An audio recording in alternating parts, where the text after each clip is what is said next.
Ayan. Tara.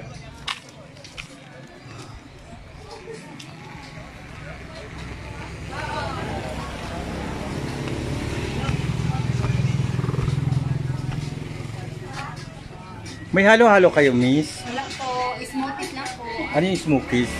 Nandito na nga tayo sa Happy Islanders na pag-aari nila Philmar at Andy Eigenman. So, ayan na dyan na, diba? Ang daming kanila, mga pupunta ng mga foreigner at lokal para mag merienda dito sa kanilang restaurant, Balita Restaurant. And napakaganda din dahil maaliwalas and maganda. Perfect ang lugar pag kayo ay nauuhaw, na gugutom dahil may mga siniserve sila na ano mga, mga pansi lang? pagkain din dyan na masasarap din na talaga naman. Ano to? Rose gold? Yes po. Non-tarnish. Hindi na kumukupas. Bongga, magkano isa? 600 po. Bongga. Ayan. Ano mga souvenir items nyo dito sa Happy Islanders?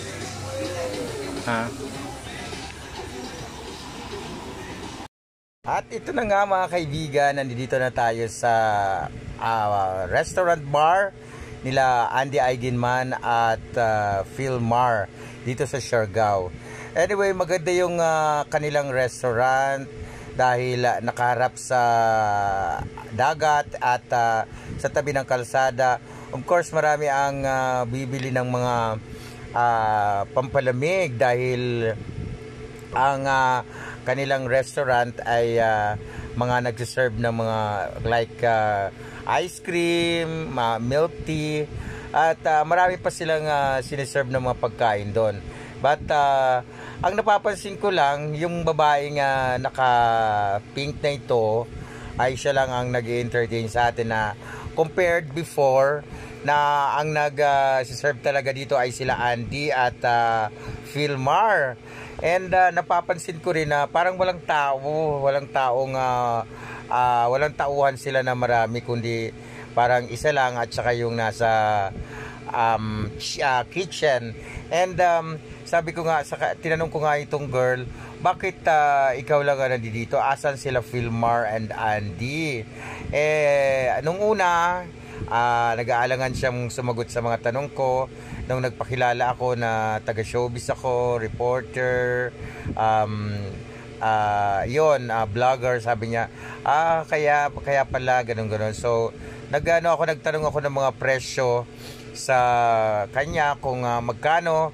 And in-entertain naman niya tayo, pero minsan may mga tanong ako na ayaw niyang sagutin ng mga oras na yan kasi nga medyo personal ang tinatanong ko at ayaw niyang sumagot dahil parang ako may nasisense na ako na parang may problema sila Philmar at si Andy. Pero syempre hindi natin of course binibigyan pa rin natin ang benefit of the doubt dahil mag-asawa nga yun at hindi naman natin alam kung anong mga punot dulo ng kanilang mga problema. But yun nga, sabi ko nga, ang restaurant nila parang napabayaan din, parang hindi na improve.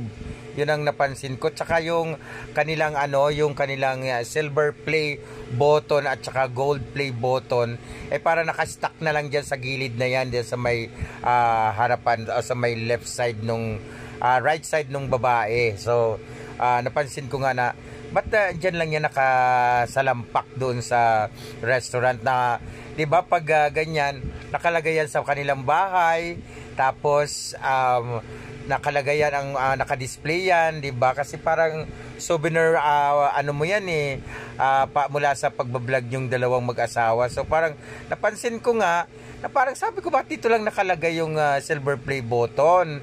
And nagtataka na ako noon. Pero syempre hindi ko pa rin binigyan ng pansin dahil sabi ko nga wala naman dapat big deal doon sa silver play button. But nung nakausap ko yung babae, bigla nga siyang umalis. Ayun, umalis siya at may inisikaso. May mga tanong kasi ako minsan na talagang iniiwasan niya na sagutin. And ako naman, patay mali siya ako dahil syempre hindi ko naman alam ang buong kwento. So ito na nga, nung lumabas na nga yung kwento na may betrayal, may pantataksil, may cheating, whatsoever, na nagsalita na mismo si Andy na yun nga may hindi magandang nangyayari sa kanila ngayon.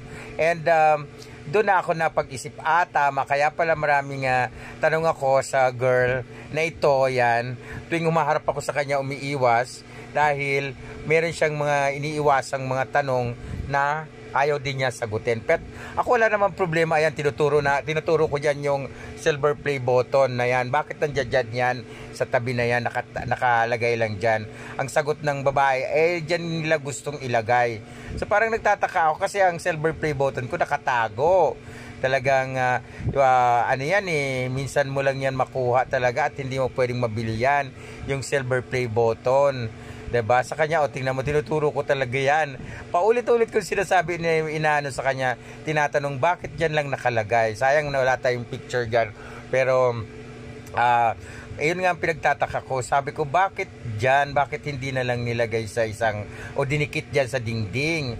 Tapos tiningnan din ng babae ng isa, lumabas Kaya nagtataka sila, bakit nga ba? Yan. So, walang may sagot silang dalawa sa akin.